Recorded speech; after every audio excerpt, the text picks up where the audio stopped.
dia, pessoal. Bom dia com muita alegria. Bom dia, sejam todos bem-vindos. Paz e bem. Bom dia, queridos irmãos. Muita paz. Sejam bem-vindos. Bom dia, turminha amada. Bom dia, com muita alegria, sim, sempre. Bom dia, que Jesus nos abençoe nessa manhã de hoje. Então vamos hoje, a lição de hoje, então, é a 62, no Livinha de Luz, né? Vamos fazer uma leitura de todo o sistema, né? De todo o texto do Emmanuel, e depois a gente volta comentando. Então, o título foi dado, é Fermento Velho, né? Aí comenta Emmanuel, alimpai-vos, pegou o versículo de Paulo, né, na carta 1 aos Coríntios, capítulo 5, versículo 7, e assim, alimpai-vos, pois, do fermento velho, para que sejais uma nova massa, né? Existem velhas fermentações de natureza mental, que representam tóxicos perigosos ao equilíbrio da alma. Muito comum observarmos companheiros ansiosos por íntima identificação com o pretérito, na teia de passadas reencarnações. Acontece, porém, que a maioria dos encarnados na Terra não possuem uma vida pregressa respeitável e digna, em que possam recolher sementes de exemplificação cristã. Quase todos nos embebedávamos com o licor mentiroso da vaidade em administrando os patrimônios do mundo, quando não nos embriagávamos com o vinho destruidor do crime, se chamados a obedecer nas obras do Senhor. Quem possua forças e luzes para conhecer experiências fracassadas, compreendendo a própria inferioridade, talvez aproveite algo de útil, relendo páginas vivas que se foram.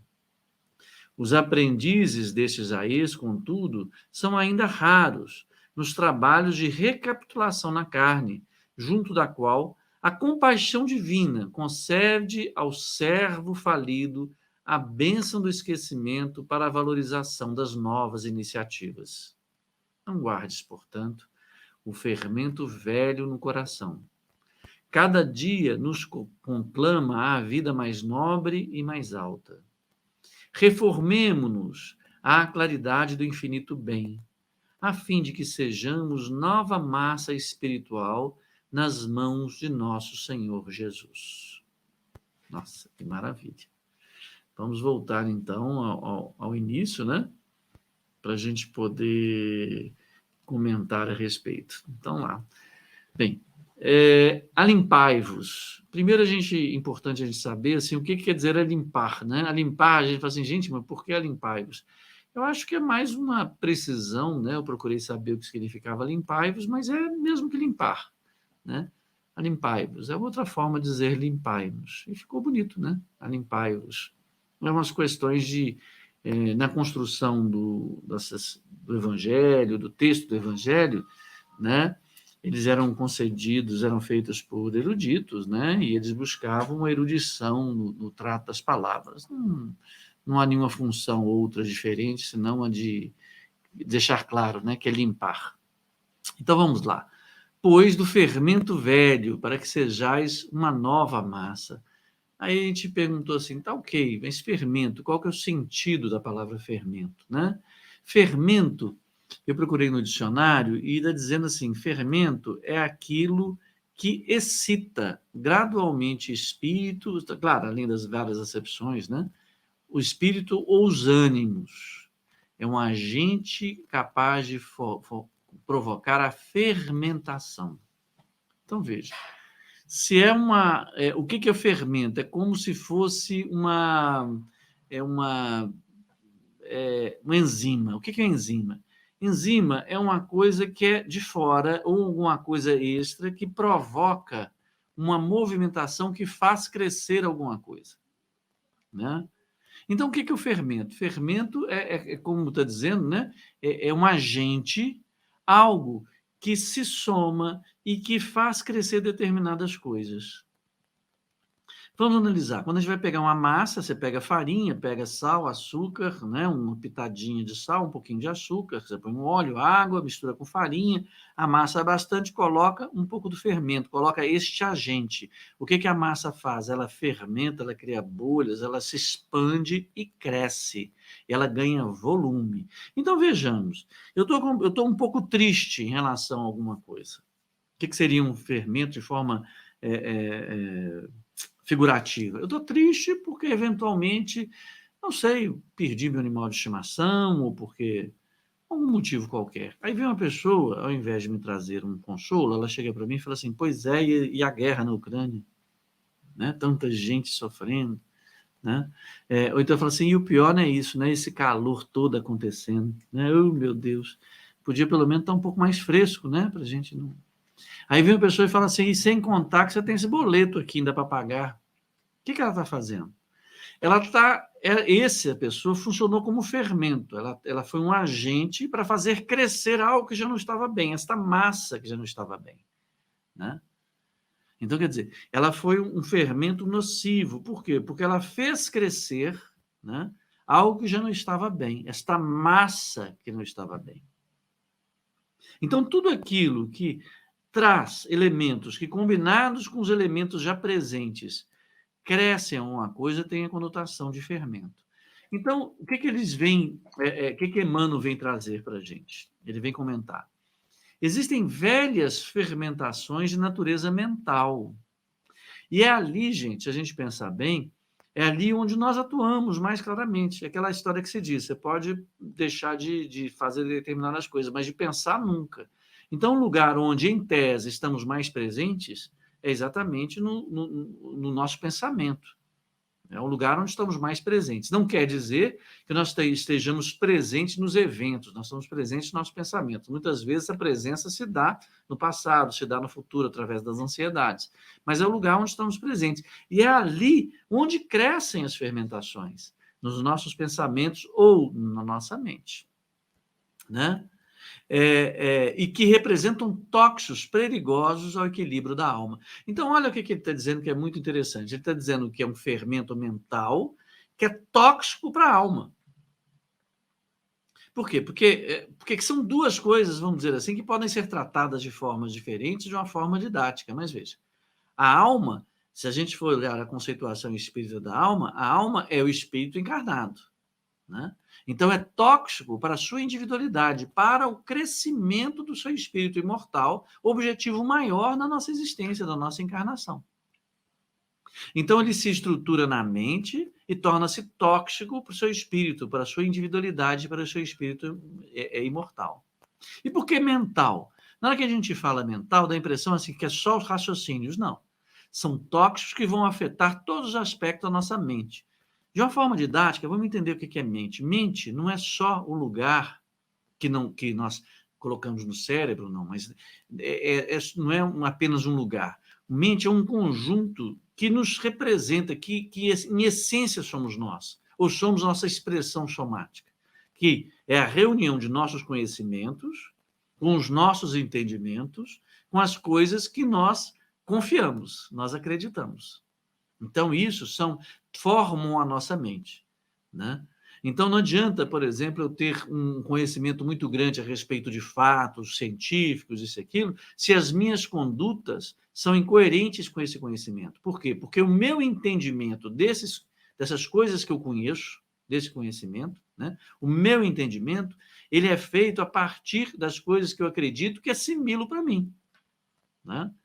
Então, por exemplo, todos nós temos conhecimento de que, vamos dizer assim, comida em excesso não é bom. Não sabemos disso? Que o bom é o equilíbrio em todas as coisas. Isso é um conhecimento restrito, hermético, de determinado... Não, é um conhecimento até bastante vulgar, né? Que comida em excesso, que a falta de atividade física não é bom. E aí nós temos, assim, em nosso entendimento de que nós queremos, nós acreditamos e nós temos confiança e nós queremos sempre buscar o que for bom, não é verdade? E, no entanto, nós muitas vezes comemos em excesso, muitas vezes não temos atividade física, né? Muitas vezes fazemos coisas embora tenhamos conhecimento que elas sejam boas, não sejam boas, tá certo? Porque existe o nosso agir, muitas das vezes, não é coerente com o conhecimento que temos. Então, esse nosso conhecimento não é definidor das nossas ações. Ele, às vezes, é matéria, né? O material que intoxica o nosso espírito eterno, a nossa alma. Efetivamente, nós não somos aquilo que nós conhecemos, aquilo que fazemos. E nós faremos aquilo que é coerente com o que nós entendemos e acreditamos.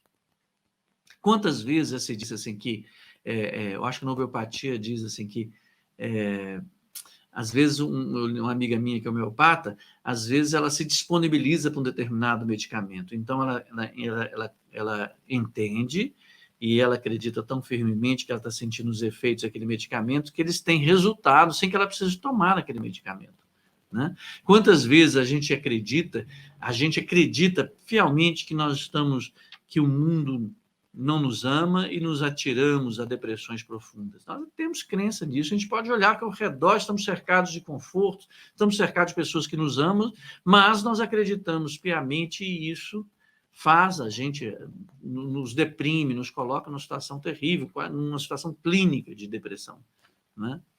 Quantas vezes acreditamos, a partir do nada, que determinadas coisas são contrárias à nossa vida, né? Porque nós temos fermentações de natureza mental, né, que acabam por interferir naquilo que acreditamos e nós agiremos sempre de acordo com aquilo que acreditamos, com aquilo que entendemos. Por mais que tenhamos conhecimentos, quantas vezes nós temos conhecimento de que, puxa, nós tivemos um bom pai, uma boa mãe, ou nós temos uma boa casa onde morar, nós temos alimento, somos cercados de amigos, nós temos Dr. Bittencourt, e ao contrário como diz Aldinha, de confie, a gente não confia. Não é verdade? E ficamos fazendo uso de fermentos mentais que vêm intoxicar a nossa alma, lá onde reside efetivamente a nossa confiança. Aí nós minamos nossa confiança. Então, existem velhas fermentações de natureza mental. E essas velhas fermentações, como diz Aldinha, quais são elas? A acomodação, que é filha do egoísmo, a vaidade, alimentar apego a determinadas coisas, são elementos tóxicos para a nossa alma. Não é verdade? Nós, às vezes, utilizamos de raciocínios a partir de conhecimentos. É dito que o homem deve, né, civilizadamente, deve se defender a sua integridade física, né? Então, então vou lá comprar uma arma, né? E me justifico, então eu construo a partir das informações que eu tenho daqui, dali, e não, eu preciso me defender, e constrói a ideia de que a sua melhor defesa é atacando o outro, é ameaçando a vida alheia, esquecendo o princípio básico, que é o fermento bom trazido por Jesus, né? De que, quando nós vimos naquela outra passagem que fala que disseste olho por olho, né? Cautelai-vos a essa situação ruim, eu venho dizer, se oferece uma face, dá a outra, né? Que foi um novo fermento trazido por Jesus, o fermento novo. Então, eu me alimento desse fermento velho e falo assim, não, eu amo todo mundo, mas não vem me atacar não, porque senão eu dou um tiro e tal. Esquecendo que é somente uma energia diferente da violência, ou da agressão, e que pode efetivamente parar toda essa estrutura. E essa força, você não tira ela do bolso, você necessita alimentá-la, construí-la, fazê-la crescer em você. Através da observação de quê? De fermentos de natureza mental, né? Novos e não velhos, que são tóxicos para a alma. Não é verdade? Olha que ele continua falando, Emmanuel, dando sequência a essa coisa. Muito comum observarmos, né, deixa eu ler aqui num outro momento, é difícil eu ler aqui. Muito comum observarmos companheiros ansiosos por íntima identificação com o pretérito, né, deixa eu colocar aqui, íntima identificação com o pretérito na teia de passadas reencarnações. Acontece, porém, que a maioria dos encarnados na Terra possuem uma vida pregressa, respeitável, não possuem uma vida regressa, respeitável e digna, em que possam recolher sementes de exemplificação cristã. Olha que interessante. Então, ele vem dizendo que muito comum observarmos companheiros ansiosos por íntima identificação com o pretérito na teia de passadas encarnações. Acontece, porém, que a maioria dos encarnados na Terra não possui uma vida pregressa, respeitável e digna, em que possam recolher sementes de exemplificação cristã. Eu acho que você deve se identificar quem de nós, né, quando abraçou, nos descobrimos que abraçamos o Espiritismo, o que abraçamos os ideais ou as informações, porque são conhecimentos, né? Que o Espiritismo traz, há conhecimento que o Espiritismo traz, né? Ele traz o conhecimento de que somos almas imortais, somos espíritos imortais, e que vivemos sucessivas encarnações de forma a aproveitar o crescimento do nosso espírito em direção, quando se fala em direção a Deus. E que nesse processo, como bem diz Aldinha, a lei é o amor, a lei que promove esse crescimento é o amor. E que nessas experiências que nós vivemos num mundo, e esse conhecimento está disponível para nós no rol dos conhecimentos espíritas, né? Um mundo de provas e expiações. E que nós cresceremos dentro desse mundo à medida que obedecermos e formos cada vez mais coerentes com a lei. E que, num processo de aprendizado, em um determinado momento, nós obedecemos a lei, assim como foi com Moisés, que nos apresentou as leis, né? As leis primeiras, as leis de justiça, né? Aí houve um outro momento em que veio Jesus, que é o nosso mestre maior, que veio nos trazer o amor, né? Então ele veio dar cumprimento à lei. Eu disse, é necessário que desenvolvamos essa lei em nós e que ela seja reflexo das nossas atitudes, ou seja, o amor seja reflexo da nossa atitude. Tá certo? E, finalmente, tivemos a outra revelação da verdade trazida pelo Espiritismo, de que a vida não é restrita, como já foi feita essa imagem, restrita à manjedoura, à cruz. Né? Ela, simbolicamente, é isso, né? Da manjedoura à cruz, da simplicidade ao amor extremo. Né? Ela está representada em Jesus, mas ela não nos restringe a cada encarnação. Ela é mais ampla do que cada encarnação. Então, nós entendemos também que nós trazemos heranças de vidas anteriores neste processo de aperfeiçoamento, né? E que hoje as circunstâncias da nossa vida é reflexo, ou é segundo a nossa necessidade de aprimoramento. Então, nós viemos com os recursos, né, necessários, talentos e não talentos, confortos e desconfortos, né, cercados e no ambiente necessário para o nosso crescimento. Aprendemos também que nós não vamos reencarnar, salvo situações missionárias, em ambientes que não nos sejam afins. Então, nós não vamos nascer à toa no meio da Ucrânia, né, como os ucranianos não vão nascer no meio da África. Os ucranianos nascerão lá, normalmente no mesmo grupo familiar espiritual, assim como nós também, no nosso mesmo grupo familiar, na nossa necessidade de crescimento. Eu acho muito interessante que, depois do meu casamento, eu percebi do grupo familiar que eu também pertenço, que é o grupo da minha esposa, e do envolvimento que nós temos e que se faz muito claro hoje. É tão importante isso, né? Nós nasceremos sempre dentro desse grupo familiar pela necessidade que nós temos de resolver essas questões.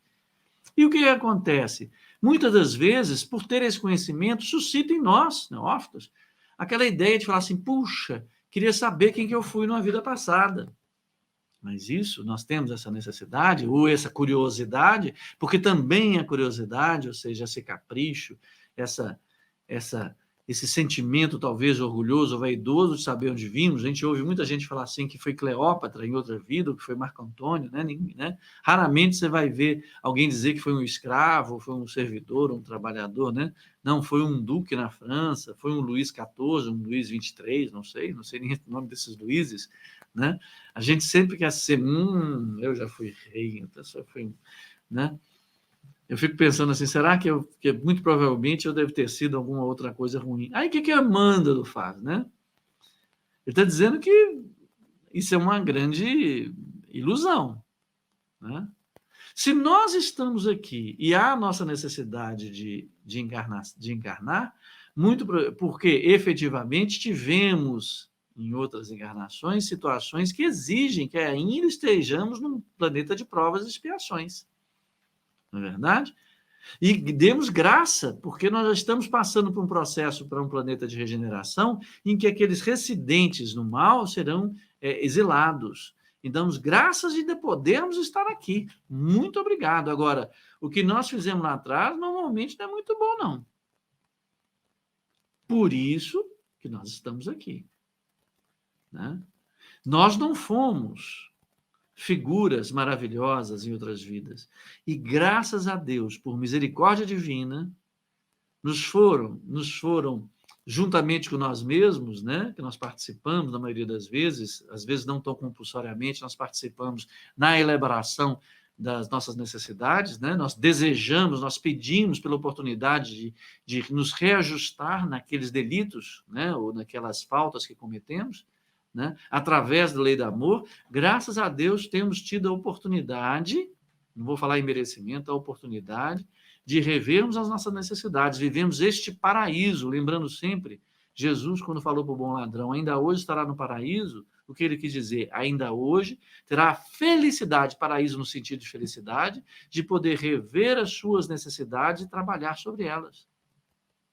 Olha que maravilha. Então, nossas vidas pregressas, não nos iludamos. Elas não foram nenhuma maravilha. Não há necessidade de sabermos. Por que não há necessidade de sabermos? O Evangelho, completando Emmanuel, né? Ele, no texto dele, ele fala, quase todos nós, ele diz quase todos, porque se não houvesse também pessoas eu não gosto de falar em graus, mas que tivessem uma posição evolutiva, né? Uma disposição de seguir a lei de Deus muito mais efetivamente, e por isso construiu isso ao longo do tempo, hoje nós estaríamos sem muitos guias encarnados para nos salvar, né? Para nos auxiliar, né?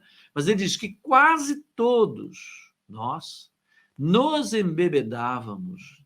Olha só, ele fala embebedávamos no sentido de nos inebriávamos, perdíamos a consciência, por isso que ele fala do licor. Licor é aquilo que produz mudança de consciência, né? Que traz a embriaguez.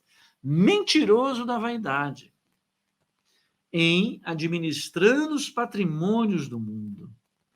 Muitos de nós, quero dizer com isso, assim, caímos na vaidade pelo excesso de recursos materiais.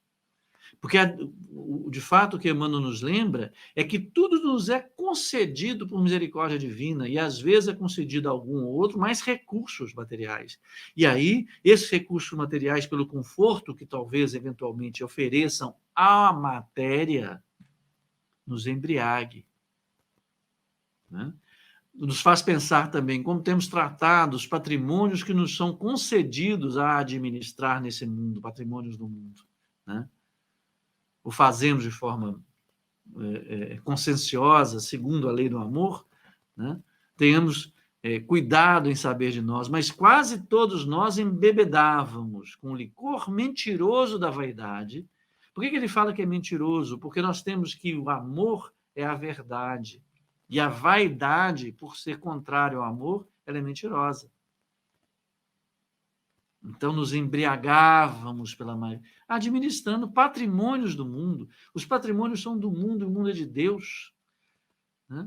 Nos é concedido naquele pequeno espaço, naquele pequeno, comparativamente ao mundo, aquele milésimo de segundo de uma existência, de uma expressão material de uma encarnação, a possibilidade de administrar patrimônios que não nos pertencem, mas estão sob os nossos cuidados. na confiança divina que podemos direcioná-lo para como bem nos aprouver, no entanto, a nossa vaidade, né? O direciona exclusivamente para o nosso conforto, sabendo que podemos construir muito mais do que simplesmente cuidar de nosso conforto, de nossos caprichos. Então, administramos patrimônios do mundo movidos pela vaidade e nos embriagávamos com isso. E isso em outras vidas. Quando não nos embriagávamos com o vinho, novamente, ele associa o álcool que destrói, que embebeda, né? Com o licor destruidor do crime, se chamados a obedecer nas obras do Senhor. Porque em alguns momentos, até por solicitação nossa em nossas vidas pregressas, fomos chamados a trabalhar no amor exemplificado por Jesus. E aí ele já chama de crime. Puxa, lhe é concedida a oportunidade. Como é que isso se dá em outra vida? Muitas vezes nos é confiado, por exemplo, a uma pessoa, é confiado uma outra alma, outro espírito, com necessidades que nos cabe, por relações anteriores ainda, o trabalho na obra do Senhor, da caridade, da disposição, da paciência, né? Muitas vezes nós somos colocados numa situação em que nos é colocada a oportunidade de multiplicar as nossas ações, né? E toda a obra do Senhor é a obra do amor. Não fique pensando que você foi chamado a administrar uma creche e você não foi porque te dava trabalho, você não ganhava dinheiro para isso. Não. No crime, se chamado a obedecer nas obras do Senhor. Obedecer é se submeter às ações que a sua vaidade talvez não seja muito feliz com ela, não seja agradecida com ela, né? E você rejeita. E toda obra do Senhor é obra de amor. Então, toda vez que você rejeita ações de amor, você rejeita cura, rejeita carinho, rejeita delicadeza, rejeita cuidado, rejeita a cura. Então, isso é um crime. Um crime sob o ponto de vista do seu crescimento como espírito imortal, como vida verdadeira. Muitas das vezes, todas as rejeições que você faz, né? Embriagados pelas facilidades, né? Nós rejeitamos essa obra do Senhor. E isso marca-nos, vamos dizer assim, não marca-se como aquela ideia que se tem, que se marcou Caim, não. Marca-nos no sentido de criarmos situações a serem corrigidas. Daí eu brinco falando assim, que eu devo, em outro momento, pelo amor não, pela disposição que eu tenho às belezas artísticas plásticas, a determinados esportes, assim. Hoje eu tenho um travamento, eu brinco dizendo o seguinte, que eu adoro jogar tênis de mesa, mas sou ruim que só eu, né?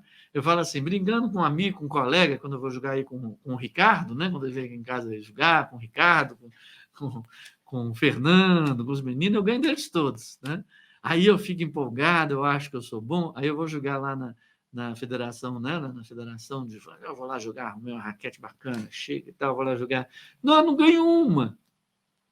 O Fábio lá, um dos campeões, ele uma vez foi jogar comigo, ele falou assim, ele viu que ele era muito ruim, né? Porque ele de coração bom foi jogar comigo, né? Eu adorando jogar com ele. Ele foi lá, trocou de raquete, pegou uma outra raquete, começou a jogar com a mão esquerda e falou assim, quando você ganhar de mim na mão esquerda, aí eu jogo com você com a mão direita. Olha só que vergonha. Mas eu não acho vergonha, eu acho maravilhoso. Só dele poder jogar comigo, eu acho assim, uma beleza. Mas porque eu consigo conceber, mas não vou. Desenho, eu acho maravilhoso desenhar, eu vejo, nossa, não vou. Eu falo assim, pensando, imagina se eu desenhasse o tanto que eu consigo imaginar, ninguém me aguentava. Né? Música, eu acho maravilhoso, eu ouço, uma vozinha mixa, horrorosa, né? Tentei cantar com a Cátia outro dia, morri de vergonha, porque é tão desafinado. Mas imagina se eu cantar, quem é você, Calbi, para me segurar? Eu estaria embriagado pela vaidade, pelo vinho destruidor, e não teria se atendido ao chamado de prestar atenção no meu papel neste mundo, aceitar propostas desafiadoras dentro do campo do desenvolvimento, do entendimento, né, dos conhecimentos espíritas e de renúncias que são necessárias ser feitas para poder viver bem, ter um sorriso e falar graças a Deus. Eu falo isso assim para mim, porque não é uma coisa resolvida. Assim como qualquer pessoa, eu estou lutando diariamente para melhorar. Mas eu fico feliz quando eu vou jogar um tênis de mesa e fico feliz de não competir. Né? De ir lá jogar e querer acertar e ter uma beleza dos movimentos, etc. E tal, mas não estou nem aí se eu perco. Né? E morro de rir da brincadeira que eu faço com os outros, fazendo eles correrem para o lado, quebrar a espinha, porque não conseguem pegar o efeito. Acho maravilhoso, divertido, porque é viver com alegria, mas se eu perder, não estou nem aí. Perco feliz da vida. Se eu não consigo desenhar, eu faço as peças que eu dou conta. Eu fico. Não falo isso, gente, assim, me gavando, não, né? Mas fica gavando as coisas. Não estou gabando de nada, não. Estou falando do meu processo, como é que é. As minhas dores, que eu não tenho transformado mais em sofrimento. Entende? Então, essas questões são porque eu percebo que, provavelmente, em determinado momento, em outras vidas pregressas, eu dou graças a Deus, eu agradeço profundamente a quem me assiste, eu talvez tenha caído por conta disso. Então, eu trago ressoadas, eu trago ecos dessa vivência, mas, graças a Deus, me foi dada a oportunidade de estudar, de ser recebido, acolhido por pessoas amorosas. Graças a Deus também houve outras prateleiras na minha vida pregressa que me deram a oportunidade de poder enxergar para isso de uma forma que não me trouxesse sofrimento mais, porque já me trouxe muito sofrimento. Eu não preciso saciar me tornando um grande jogador de tênis de mesa, eu preciso não sofrer com isso, e graças a Deus nisso eu não sofro em outras coisas, que ainda eu tenho fragilidades. Mas esse é o processo que acontece com todos nós. Então, eu acabo por esquecer, mas veja, como qualquer um de nós esqueceu as vidas pregressas, eu não tenho curiosidade em sabê-las, porque eu não necessito de ter domínio sobre essas coisas. Entende? Olha o que Emmanuel vai dizer. Quem possua forças e luzes para conhecer experiências fracassadas, compreendendo a própria inferioridade, talvez quem possua forças e luzes. Olha o que ele está dizendo. Né? Talvez aproveite algo de útil, relendo páginas vivas que se foram. Né? Quem possua forças e luzes, veja, eu comparo aqui que força e luzes, né? Quem tenha entendimento e luz da confiança em Deus Pai e na justiça divina, na soberana bondade e justiça de Deus, né? Para conhecer experiências fracassadas, né? Como eu estava citando, imagina se eu pudesse ver como eu fracassei em um esporte eventual, ou nas guerras anteriores, e quanto isso fez mal para o meu crescimento e criou necessidades de aperfeiçoamento em mim, né? Eu acho que eu não tenho. Mas veja, compreendendo a própria inferioridade, talvez aproveite algo de útil, relendo páginas vivas que se foram. Por que eu não relendo páginas vivas? É sabendo do que aconteceu, porque tendo domínio cognitivo sobre o que aconteceu anteriormente. Por que eu falo assim, domínio cognitivo? É pelo seguinte, nós temos, por vaidade intelectual, muitas vezes, por nossa condição, nosso adestramento na vida, de saber o que está acontecendo. Então, a gente fala o seguinte, olha, e é natural, está vazando uma água aqui. Por que está vazando uma água aqui? A gente vai investigar, aí a gente se dá por satisfeito quando descobre que se trata daquele cano ali que está furado. Então, a gente já sabe o que precisa fazer, precisa corrigir aquele cano. Porque nós avaliamos e vimos que vazar uma água não é bom. Vários aspectos, molha no lugar que não deveria, desperdiça água, não foi feito para isso e tal. Aí nós sabemos o problema, aí nós buscamos a solução para aquele, avaliamos que é um problema ruim, né? É uma questão ruim, e nós buscamos então, veja, é importante que avaliemos que isso é ruim, nós buscamos então uma solução para aquilo. Então nós buscamos a ciência, ou no conhecimento que tenhamos feito, né? E buscamos uma cola, que fechamos aquele buraco, pronto, parou de vazar, está resolvido. Satisfação íntima incrível. Aí o que acontece? Nós estamos tristes. Aí o que a gente faz? Nós aplicamos essa mesma fórmula. Por que eu estou triste? Aí nós precisamos. Parece quase que um impositivo pela nossa vaidade intelectual, nossa vaidade de querer dominar as coisas, nós queremos descobrir Veja, eu não estou dizendo que investigar o nosso estado de espírito é importante, né? Que façamos essa investigação, mas não de uma maneira tão objetiva, porque muitas das vezes nós não somos esta coisa única, nós somos uma complexidade. Então é necessário tratá-la de forma complexa. Então ele fala assim, por que estou triste? Aí nós desgastamos tentando buscar um motivo que seja, que nós possamos compreender, possamos dominar, que justifique essa tristeza, assim como nós conseguimos achar e nos satisfazemos ao buscar um motivo único, preciso e específico de um furo no cano para justificar o vazamento. Não é verdade? Só que nós somos seres muito mais complexos, né? Então, nós não conseguimos identificar aquele negócio, ou nos agarramos a um motivo ilusório, muitas das vezes, é difícil fazermos um autoconhecimento muito profundo, né? Não vivemos aquela tristeza que hoje nos abate, mas buscamos desesperadamente e achamos, não, eu estou triste porque a Sueli falou aquela coisa para mim, me chamou de feio, então eu estou triste por conta disso. Aí nós chegamos lá e vamos resolver isso, vamos chegar na Sueli, Sueli, feia é você. Ah, resolvi. Assim como eu tampei o buraco do cano que eu estava vazando, né? É uma ilusão. É uma ilusão.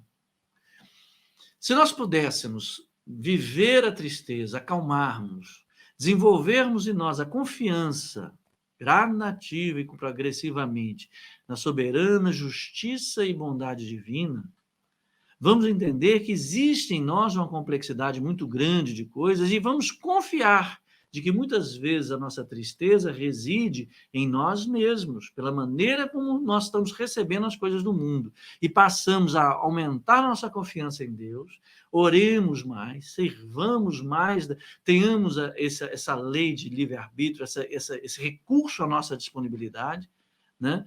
Buscando em nós aquilo que está faltando um pouco de iluminação, né? Avaliando talvez até mesmo a vaidade nossa, como estamos sensíveis à nossa vaidade, da Sueli nos chamar, vamos tratar não da Sueli xingando, tratando um mal com outro mal, mas disponibilizando outra energia, porque nós detectamos que essa tristeza não é boa, talvez ela seja boa, para podermos autoavaliar, tá certo? Porque seja lá o que aconteceu, e isso que é o termo interessante, isso ressoou, isso deixou marcas em nós. E essas marcas nos traduziram emocionalmente. E todo sentimento, ele tem um prazo. A única coisa que é permanente é aquilo que ressoa no espírito. Então, o que acontece que nós fazemos ao termos esse conhecimento de vidas anteriores? Nós temos vidas anteriores. A gente querendo buscar, né, ler, ou seja, fazer essa apreensão, como a gente tenta descobrir onde é que está o furo, né, se é um furo no cano, descobrir o motivo, ler essa página viva, como se fosse nos dar domínio sobre as coisas. Entendemos que lá atrás, meu pai, ele foi meu assassino e pronto. Então, já compreendi, passo eu, egoística, vaidosamente, orgulhosamente, ter domínio sobre as razões que eu suponho ser das minhas desditas ou das minhas relações conflituosas com meu pai. Porque lá atrás, e aí eu me lembro, eu vejo essa página viva, né? Eu vejo que ele pegou uma espada, matou, por isso que às vezes eu tenho ganas de furar meu pai. Sabe, já começo a elaborar como se fosse eu o grande psicólogo das encarnações, né? O grande Freud das encarnações, né? Não. Nós vamos... esse é o processo que a gente faz, que a gente lê uma página viva e quer fazer leituras. Não. A vida, ela foi vivida. Nós aproveitamos o nosso espírito eterno, o sentido que aquilo faz para nós, como espíritos eternos. E não será o nosso domínio sobre ele que vai estabelecer nosso caminho, porque senão estaremos negando a soberana bondade e justiça divina. Né? O Kardec, no livro Espírita, no livro assim, O que é Espiritismo, ele fala no capítulo 1, ele fala o seguinte, seria como você falar o seguinte, você aproveita nesse ano escolar, na sua escola, mas não é as lições que você fizeram, é o que você aproveitou da lição que se apresenta aqui, não vai revisitando essa lição passou. Olha só, os aprendizes desse Jaís, ou desse tipo, Jaís quer dizer tipo, dessa qualidade, contudo, são ainda raros, ou seja, aqueles que sejam capazes de fazer bom proveito na leitura das páginas vivas, nos trabalhos de recapitulação da carne, né? Junto da qual a compaixão divina concede ao servo falido a bênção do esquecimento para a valorização de nossas iniciativas. Por que ele concede para nós a bênção do esquecimento? O que seria se nós pudéssemos... Porque a ideia que eu quero trazer é o seguinte, de certa forma, estou lembrando aqui na Viagem Espírita, Kardec falando o seguinte, com minhas palavras, né? Se há duas pessoas em disputas, independente dos argumentos que uma apresente para a outra, eu tendo a ficar do lado daquele que tiver mais amor.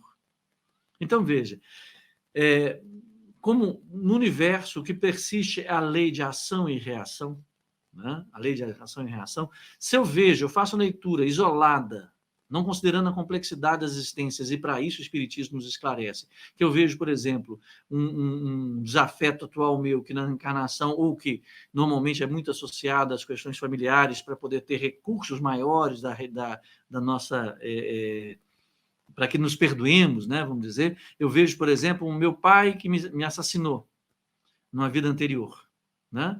Se eu ver isoladamente daquilo, eu me sinto vítima e ele um carrasco. No entanto, nós sabemos que tudo é lei de ação e reação. Na verdade, aquilo foi um momento em que havia nele também, movido não pelo amor, mas por fermentos antigos do egoísmo, da vaidade, da cobiça, e de todos os filhos do egoísmo que são associados a ele, né? Foi fermentado nele, que provocou ele uma ação cuja reação, cujo resultado foi talvez ter me assassinado. Oriundo isso, essa ação, essa circunstância que nos encontramos em que ele me matou, provavelmente de uma outra. Veja, nós vivemos vidas consecutivas, em que o que me motivou novamente foi o fermento velho do olho por olho, de violência contra violência, achando que vai vencer a violência, do mal com o mal, achando que vai vencer o mal. Aí elas vão se sucedendo até eu mato meu pai me mata, até que em um determinado momento, às vezes ele nasce meu filho, às vezes eu nasço filho dele, aí em um determinado momento ele te nasce pai e filho, mas também por outras circunstâncias da complexidade de nossas vidas, nascemos com acesso ao Espiritismo, temos acesso, não necessariamente ao Evangelho de Jesus, entendemos a justiça divina e da moral divina, do amor, tá certo? E com mais o acréscimo amoroso do planejamento de quem pensa em nós, quem nos ama, dos nossos espíritos que nos assistem, nos fazem nascer pais e filhos, pai e filho. Com esse conhecimento, com essa vivência e ainda com essa questão até civilizatória de que o pai tem o dever de proteger o filho, de proporcionar a ele condição de vida, de ceder, de amar, o filho deve respeito ao pai. E aí há um laço que às vezes a gente confunde de amor paternal, amor filial, né? Confunde às vezes as relações, assim, porque a leoa, ela mata se alguém pegar o filhote dela, mas não quer dizer amor, é um instinto. Todos esses elementos para nos auxiliar a reconciliar. E aí nós passamos por essa vida sem que eu mate de volta meu pai, porque eu sou movido, né, por outros fermentos, por fermentos novos. Eu trabalhei por esses fermentos, levaram vidas, eu matando, ele matando, matando, ele matando, matando, ele matando. Eu estou sendo simplista aqui, né? Até, mas nesse aqui nós encontramos o Jesus, num determinado momento, associado a valores de patrimônio material, que é mais coerente com aquilo que eu tinha como valor. No outro momento, mesmo assim, aconteceu. No outro momento, eu vivi Jesus como inquisitor, mas eu já comecei a conhecer Jesus. No outro momento, aí até que chegou nesse em que eu e ele conhecemos o Espiritismo, e nós nascemos ainda por acréscimo de misericórdia, um filho do outro, e aí nós, por mais que qualquer pessoa fala uma coisa, meu pai fala uma coisa, aquilo me dá um trem, mas eu superei aquilo, falo, muito obrigado por ser meu pai, e eu cedi aquilo, e cedi em respeito a ele, e em um determinado momento eu já estava admirando meu pai, e meu pai então vem, sabe, não me mata, e eu não mato meu pai. E aí já começamos nosso processo de reajuste, sabe? Agora imagina se eu vejo, alimentado pelo fermento velho, e ainda quero dominar essa circunstância, e vejo que meu pai tinha me matado na outra encarnação.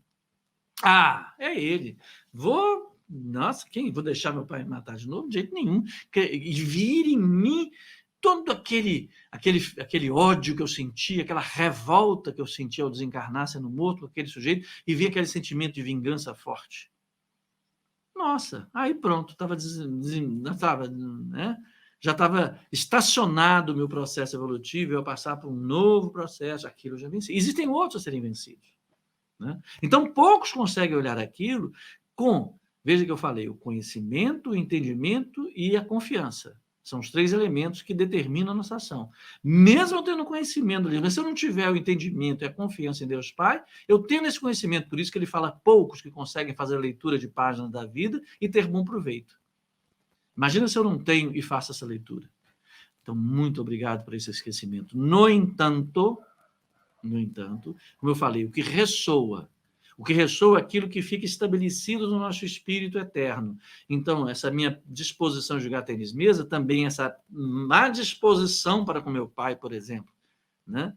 Mas eu tive o recurso de treinar tênis mesa. Eu tenho o recurso e mais o acréscimo de misericórdia de ser filho e dever respeito e ter valores trabalhados em mim de forma que favoreça a minha relação com meu pai, que favoreça o meu reequilíbrio nessa relação, porque é necessário. Vem Emmanuel e nos acrescenta, nós não avançaremos sem resolver a nossa problemática familiar, ela é fundamental para o crescimento do Espírito Eterno. Me vem o conhecimento, a minha busca pelo entendimento dos caminhos que o Mestre Jesus nos apresentou, vem o exemplo de Jesus, né? Para nos auxiliar a fazer isso, e ressoa em mim a confiança que eu tenha adquirido ao longo de minhas encarnações na lei divina, que custou, difícil, então torna-se um pouco mais fácil. E tenho certeza que esses meus erros, né, nessa minha encarnação, né, e essas imperfeições, esses resquícios esses fermentos antigos que ainda alimentam essa massa em mim, essa massa que sou eu, há outros fermentos, como cada um de nós, eles terão seu remedinho a serem tratados em novos fermentos nas próximas encarnações. Eu não quero deixar nenhum para lá. Todos aqueles que eu tenho condição de enxergar, quero cuidá-los dele agora. Eu tenho, pelo menos, o conhecimento de que isso é necessário. Agora, o entendimento e a confiança depende de muito esforço da nossa parte. Olha só, não guardes, portanto, o fermento velho no coração. Cada dia nos conclama a vida mais nobre e mais alta. Exatamente. Reformemo-nos à claridade do infinito bem, a fim de que sejamos nova massa espiritual nas mãos do nosso Senhor Jesus.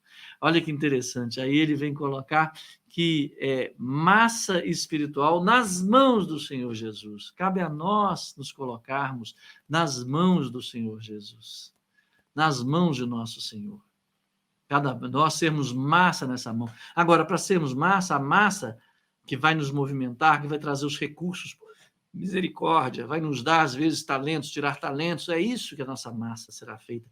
As mãos de Jesus vêm nos trazer isso, e nas mãos de Jesus, através de seus emissários, dos espíritos que nos assistem, do Dr. Bittencourt, nosso espírito protetor, nossas mães, nossos pais, aqueles que encontramos, nossos amigos, os nossos ditos inimigos que vêm nos alertar para determinadas coisas, estas são as mãos de Jesus que modelam a nós mesmos. Agora, o fermento somos nós que trazemos, né? Ou renovamos o fermento, porque conhecimento nós temos, para que ele se torne fermento é necessário que nós compreendamos, e só compreendamos na medida que confiarmos nesse conhecimento, né? É muito interessante dizer como é que como que Deus não dá, né, o Jesus, a nossa vida, não pula etapas.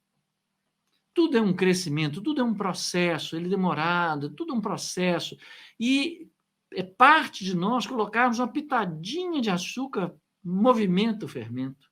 Vamos pôr açúcar no fermentinho do bem que Jesus nos apresenta, né? Só para ilustrar aqui, eu vi, não sei o que é isso, mas achei interessante, o Geraldo Lemos contou uma história que eu achei interessante, ele falando que há 7.000 anos, se não me engano, em outro planeta, provavelmente Capela, não lembro os detalhes disso, ele sonhou, né? Ele sonhou que ele estava, na verdade, na cidade, ele sonhou que ele estava no navio de guerra e que ele chegou para e ele era um comandado, chegou para o comandante dele e falou assim: olha, uma explosão nuclear, está vindo em nossa direção essa explosão. Aí o comandante dele, que era o Chico, falou assim, não, eles estão respondendo, eles estão retribuindo o ataque que nós fizemos.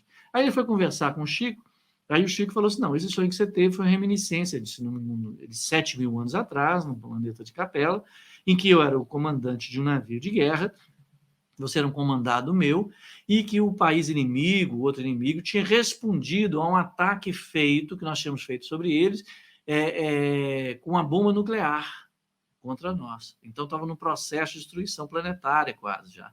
E quem tinha, do presidente que tinha dado ordem, né, eu era comandante, era almirante, tal, de guerra, essa coisa toda, e quem tinha dado ordem era Bezerra de Menezes. O que eu apreendo dessa história, né? Eu peço até perdão, Jorge Lemos, que eu contei errado, não, mas o que eu acho que eu quero buscar dessa história é o seguinte: se nós analisarmos o papel de Bezerra de Menezes como benfeitor do Brasil, essa alma iluminada que poderia estar em outros jovens mais evoluídos, escolheu estar aqui para servir Jesus junto aos mais necessitados, há um tempo atrás foi um comandante que deu ordem de um ataque nuclear em um orbe, né? Foi degradado e chegou e trabalhou 7.000 anos para estar nesse momento como um benfeitor de todo um planeta. Né?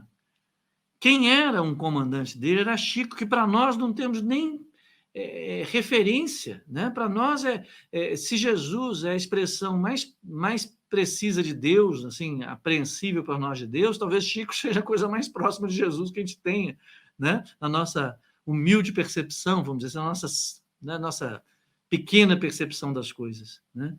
Então, tenhamos confiança, como diz Aldinho. A cada tribulação que tivermos, não vamos atribuir isso a eventos passados ou tentar descobrir vazamentos, porque nós não somos engenheiros da vida, nem engenheiros de sentimento, nós somos atuantes, nós somos atores de vivências. E vida, né? É vida com Jesus, porque vida é amor. Então, vamos viver o ressoar das experiências que tivemos, né? Lembrando que Kardec não é o argumento, não é o domínio sobre a razão disso, daquilo, mas o amor que moveu. É esse amor que nós temos aproveitado.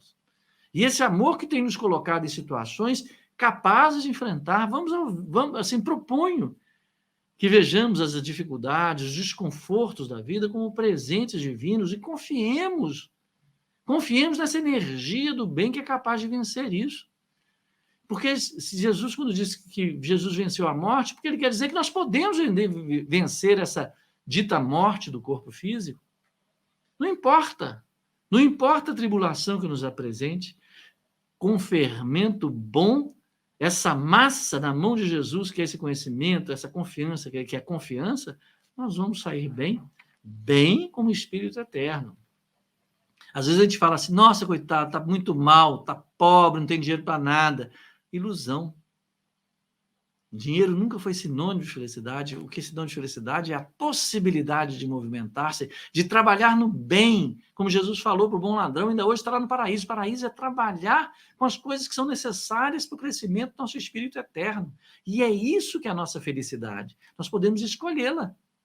Podemos sofrer ou tratar de sofrimento, para que não soframos mais. Nada tem a ver com a dor. Se é desconfortável, vençamos a nossa fragilidade ou conforto. Trabalhemos nisso. Olha, 7.000 anos entre um comandante, um presidente que manda destruir um planeta, fazer um ataque de bomba atômica, para Bezerra de Menezes. Para um Chico, comandante do navio, comandante de navio para Chico. Nós estamos aqui, cada dia, né? Cada dia lutando. Vamos ser luz na medida que pudermos. Confiemos sempre. Como diz a Aldinha, quero aproveitando ela, confiem em Deus Pai, que Ele não nos abandona. O amor nos cerca. Então, aquilo que parece ser um desconforto, um desagrado, uma coisa, mesmo assim confiem, porque o amor nos cerca, não nos deixa sozinhos, momento algum. Tá bom? Vamos agradecer a Jesus, agradecer ao Dr. Bittencourt pelo medicamento que nos traz, que traz à casa de cada um de nós, que traz para os nossos corações, que traz para o nosso corpo físico, Agradecer a possibilidade de estarmos juntos, de refletir as palavras do Evangelho, com o auxílio maravilhoso de Emmanuel. Vamos agradecer pelo fermento novo que conseguimos colocar na massa que entregamos nas mãos de Jesus, na confiança que temos no seu amor, na confiança que temos na justiça e na bondade de Deus Pai.